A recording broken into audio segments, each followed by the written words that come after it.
பணம் கொடுத்தால் கைது செய்ய காவல்துறை. டாஸ்மார்க் வந்து பெரிய அரசுக்கு போகக்கூடிய வருமானம். அவன் என்ன பண்ணிருக்கான்னா, வாங்கி ஒரு பாட்டில் வாங்கி அதை லூஸில் வித்துருக்கிறான். கட்டிக்கு வித்தவொடனே அதை வாலிபர் கைது. பார்த்தீங்களா இல்லையா?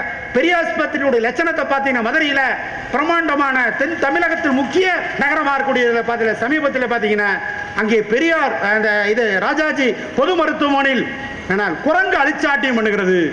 பிடிக்கிறான் போலீஸ் எல்லாம் போயிட்டு குரங்கை பிடிக்க போனா, அங்கே குரங்கு வந்துச்சு.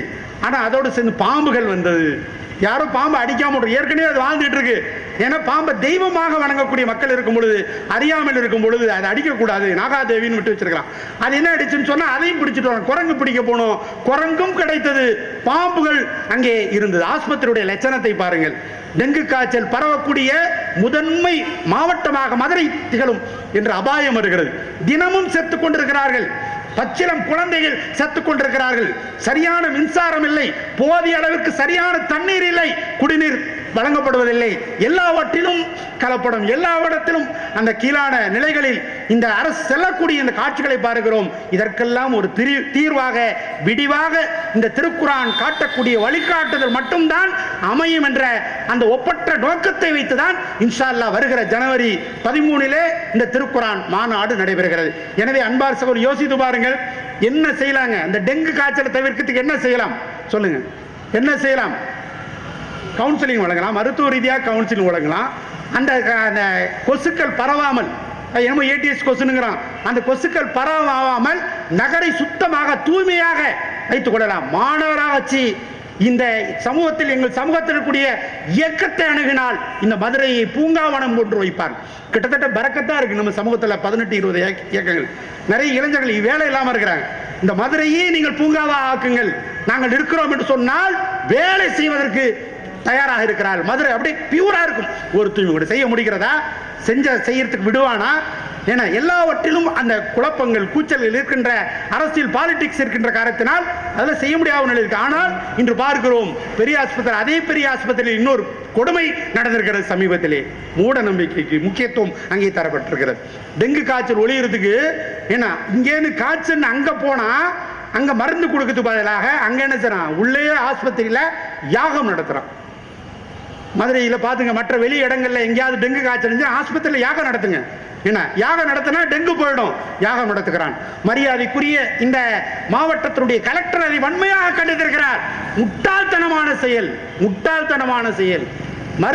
மருத்துவமனையில் வந்துட்டு யாகம் நடத்துறிய அந்த புகை மூட்டமே இன்னும் அவனுக்கு கேடுதலை தரும் என்று கருத்தை பயிர்த்திருக்கிறார். அதை எதிர்த்து போஸ்டர் அடித்திருக்கிறார் மற்ற அதற்கு எதிர்ப்பான கருத்து உடையவர்கள். எனவே அன்பார்ந்த சகோதரர்கள், எல்லா வகையிலும் முட்டாள்தனம் இந்த சமூகத்தின் கலாச்சாரமாக பரப்பப்படுகிறது. கேவலம் அசிங்கமான ஆபாசங்கள் இந்த சமூகத்திலே பரப்பப்படுகிறது. சினிமா துறையிலே முஸ்லிம்களை மட்டும் மையப்படுத்தி சொன்னால் இனவாதத்தின் அடிப்படையில் அதை அணுகிறோம். இனவாதத்தின் விஜய் இந்த சமூகத்தை தீவிரவாதி என்றார், பயங்கரவாதி. இந்த பயங்கரவாதி தீவிரவாதி நீக்கிட்டா அது நல்ல படம் ஆயிடுமா? அதில் ஆபாசம் இல்லையா?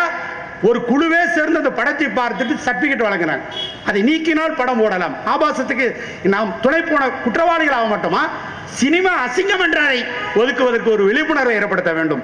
கமலே விஸ்வரூபம் எடுத்தால் எங்கள் ஜமாத்தில் காட்டிவிட்டுதான் படத்தை வெளியிட வேண்டும். பத்வாக்கு கமல் விஸ்வரூபம் எடுத்தா போட்டு காட்டணுமா? என்ன கமல் விஸ்வரூபம் எடுத்தா அசிங்கம் ஆபாசங்கள் இருக்கும். முஸ்லிம்கள் தீவிரவாதி பயங்கரவாதி நீக்கிட்டா இந்த மத்ததெல்லாம் சரியாயிடுமா? இந்த நடிகர்கள் தானே சமூகத்தை சீரழிக்கிறார்கள். நம் வீட்டு மனைவி மக்கள் பிள்ளைகள் வரை தினம் சீரழித்துக் கொண்டிருக்கிறார்களே. கலாச்சாரம் தொலைஞ்சிருச்ச, அரசியல் தொலைஞ்சிருச்ச. நாம யார்? ஒரு உம்மத், சிறந்த சமுதாயம், முன்மாதிரி மிக்க ஒரு சமுதாயம். இந்த சமூக இந்த சினிமா என்பது சனியன் சமூக தீமை. ஒட்டுமொத்தமாக இது துடைத்தறியப்பட வேண்டும் என்ற உயர்வான நோக்கம் நமக்கு வர வேண்டாமா? எனவே இது போன்ற கேள்விகளுக்கெல்லாம் இன்ஷா அல்லாஹ் விடையாக ஜனவரி 13 அதற்கான முழுமையான ஒரு வடிவத்தை இன்ஷா அல்லாஹ் இந்த தமிழக மக்களுக்கு, இஸ்லாமிய சகோதரர்கள், இஸ்லாம் அல்லாத சகோதரர்களுக்கும் ஒரு சுப செய்தியாக அந்த மாநாடு நிச்சயம் திகழும். ஆனால் உங்களுடைய உடல் ஒத்துழைப்பு, உங்களுடைய நேரங்கள், உங்களுடைய பொருளாதாரம் எல்லாவற்றிலும் நீங்கள் உதவி செய்வது, அதையெல்லாம் செய்வதோடு மறக்காமல் இந்த மாநாடு வெற்றி அடையும் வரையில் இன்ஷா அல்லாஹ் நீங்கள் இரவு தொழுகையில், நீங்கள் தொழக்கூடிய இரவு தொழுகையில் தஹஜ்ஜத்திலே இந்த மாநாடு வெற்றி அடைவதற்காக நிரம்ப அல்லாஹ்விடத்திலே நீங்கள் துஆ செய்யுங்கள்.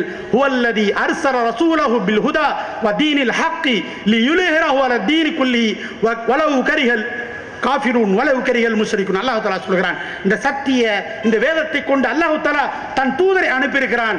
ஏனைய சிந்தனைகளை ஏனைய மதங்களை எல்லாம் அது வெற்றி அடைந்து இந்த அல்லாஹ்வின் புறத்திலிருந்து மனித குலத்திற்கு வழங்கப்பட்ட இந்த தீன் மேலோங்க செய்வதற்காக இறை தூதர் அனுப்பப்பட்டிருக்கிறார்.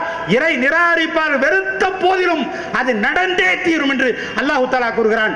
மனித குலத்தின் விடுதலை திருக்குர்ஆனின் மூலமே என்று இந்த மக்களுக்கு உரத்த சொல்வதற்காக இன்ஷா அல்லாஹ் வருகிற ஜனவரி 13 நாம் ஒன்று கூடுவோம். அல்லாஹ் தஆலா அதுவரை நம்மளுடைய ஆயுளை நீட்டி எல்லா விதத்திலும் அந்த மாநாட்டிற்கான பெரும் உழைப்பை தரக்கூடிய மக்களாக நன்மக்களாக நாம் மாற வேண்டும் என்று இந்த நல்ல நேரத்தில் பிரார்த்தனை செய்து இந்த எனது உரையை நிறைவு செய்கின்றேன். வாஹிரு தஅவானா வல்ஹம்துலில்லாஹி ரப்பில் ஆலமீன். அஸ்ஸலாமு அலைக்கும் வரஹ்மத்துல்லாஹி வபரகாத்துஹு.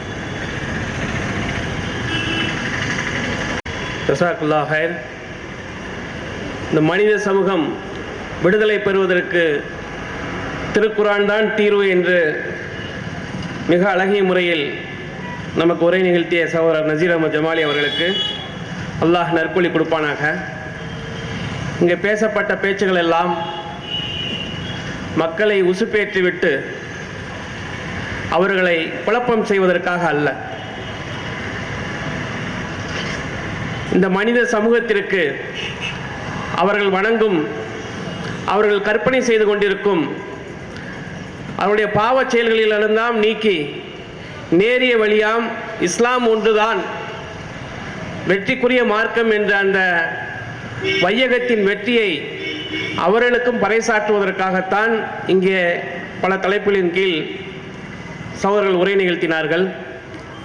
இன்னும் சில ஆழமான விஷயங்களை பற்றி திருக்குர்ஆன் மாநாடில் நமக்கு நிரம்ப செய்திகளை உலமா பெருமக்களும் சமூக தலைவர்களும் வழங்க இருக்கின்றார்கள்.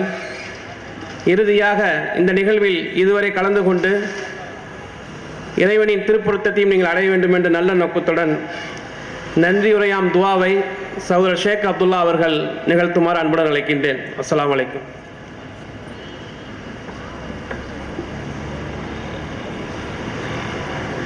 அஸ்ஸலாமு அலைக்கும் வரஹ்மத்துல்லாஹி வபரகாத்துஹு. அல்ஹம்துலில்லாஹ். அன்புக்குரிய சகோதரர்களே, அல்லாஹ்வினுடைய மாபெரும் கிருபையின் காரணமாக இந்த பொதுக்கூட்டத்தினுடைய அமர்வில் இறுதி அமர்வு அடைந்திருக்கிறோம். இந்த பொதுக்கூட்டத்தை இவ்வளவு சீரும் சிறப்புமாக நாம் நினைத்ததை விட மிகவும் சிறப்பாக அமைத்து கொடுத்த வல்ல ரப்புல் ஆலமீனுக்கே நம்முடைய முழு முதற் நன்றிக்கு தெரிவிக்க கடமைப்பட்டவர்களாக அந்த ரப்புவிற்கு மீண்டும் மீண்டும் நம்முடைய நன்றி உரித்த கடமைப்பட்டிருக்கின்றோம். அல்ஹம்துலில்லாஹ் சும்மா அல்ஹம்துலில்லாஹ். அதற்கு அடுத்தபடியாக இந்த மாநாட்டிற்காக இந்த பொதுக்கூட்டத்திற்காக பல சகோதரர்கள் உழைப்பு செய்திருக்கிறார்கள். அவர்களுக்கு நன்றி கூற கடமைப்பட்டிருக்கின்றோம். அதைவிட முக்கியமாக எங்களை விட அதிகமாக உழைப்பு எந்த அளவுக்கு என்று சொன்னால், சும்மாவே நம்ம ஒரு இடத்துல 2 மணி நேரம் உட்கார முடியாது. கொசுக்கடிக்கு மத்தியில் சுமார் 2.5 மணி நேரம் உட்கார்ந்தது மிகப்பெரிய ஒரு உழைப்பு. அதுவும் இடையில் நாம் ஒரு தொழுகைக்கு விடும்பொழுது கூட நமக்கு ஒரு சின்ன நிழல் இருந்துச்சு, தொழுகைக்கு பிறகு சகோதரர்கள் வருவார்களா, மற்ற இடைவெளினா வந்துடுவோம். ஆனால் இது போன்ற இடைவெளி விடும் பொழுது இயல்பாகவே மனிதனுடைய நப்சு நல்ல விஷயங்கள்பால் முந்துவதற்கு கொஞ்சம் யோசிக்கும்.